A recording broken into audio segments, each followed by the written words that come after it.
नमस्कार, आप देख रहे हैं न्यूज फॉर नेशन और मैं हूं प्रियदर्शन।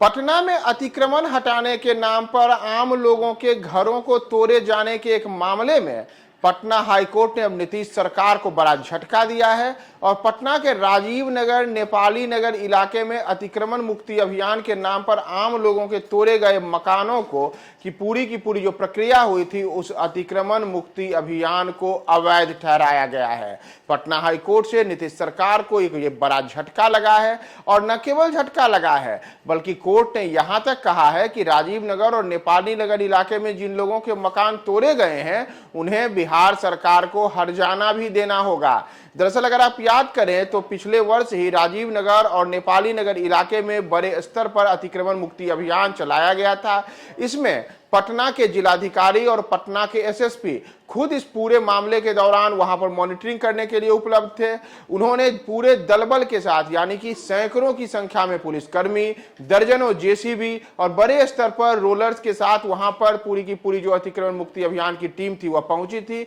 और राजीव नगर नेपाली नगर के इलाके में एक साथ कई घरों को रौंद दिया गया था। सैकड़ों घर तोड़ दिए गए थे, हजारों लोग विस्थापित हो गए थे और इसके बाद रोते बिलखते लोगों की तस्वीरें सामने आई थी जिसमें लोगों ने कहा था कि हमारे पूरे जीवन भर की कमाई इस मकानों में लगी हुई थी। पुलिस के संरक्षण में पूरा का पूरा यह इलाका बसा, एक दो नहीं बल्कि हजारों घर बन गए, पूरी बस्तियां बस गई और आज कई वर्षों के बाद इस पूरी बस्ती को पुलिस और जो जिला प्रशासन है उसने उजाड़ दिया है, वह भी इस नाम पर कि यहां अतिक्रमण हुआ था। तो इसी अतिक्रमण मुक्ति अभियान का जो पुलिस ने पूरा का पूरा चलाया था इसके खिलाफ जो वहां के रहवासी थे उन्होंने पटना हाईकोर्ट की में एक याचिका दायर की थी और अब पटना हाईकोर्ट ने तमाम याचिकाओं को स्वीकार करते हुए उन याचिकाओं पर बिहार सरकार को बड़ा झटका दिया है और कहा है कि राजीव नगर और नेपाली नगर में जो अतिक्रमण मुक्ति अभियान की कार्रवाई की गई थी वह पूरी तरीके से अवैध है और इसे लेकर के पटना हाईकोर्ट ने अब जो अपना आदेश दिया है उसमें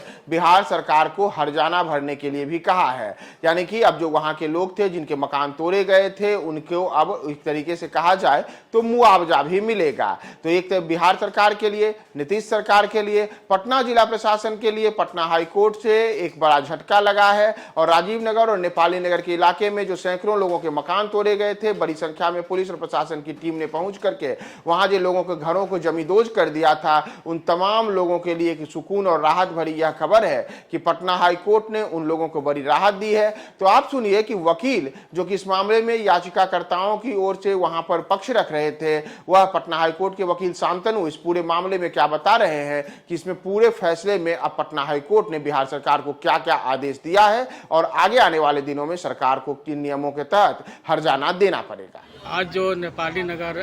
क्षेत्र के मामले में फैसला आया हाईकोर्ट का, क्या मैटर है, क्या हुआ उसमें? आज राज्य सरकार को हाईकोर्ट से एक गंभीर झटका लगा है। पटना जिला प्रशासन को राज्य नेपाली नगर अतिक्रमण मामलों में पटना हाईकोर्ट ने आज वहां राज्य नेपाली नगर के निवासियों को एक बहुत बड़ी राहत दी है। कई मामलों में ये फैसला ऐतिहासिक है। कोर्ट ने ये कहा है कि जो अतिक्रमणवाद चलाया गया था उस अतिक्रमणवाद में न तो इंडिविजुअल नोटिस दिया गया न उनको अपील का समय दिया गया, इसलिए अतिक्रमणवाद की पूरी कार्रवाई को कोर्ट ने क्वेश्चन कर दिया है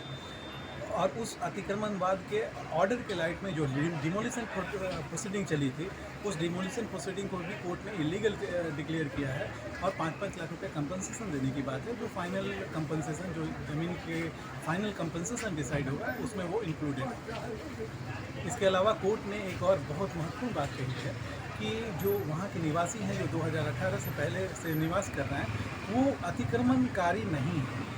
और उन्हीं लोगों को दृष्टिगत रखते हुए ही दीघा सेटलमेंट एक्ट और स्कीम लाया गया था जिसका पालन राज्य सरकार और हाउसिंग बोर्ड की तरफ से नहीं किया गया था।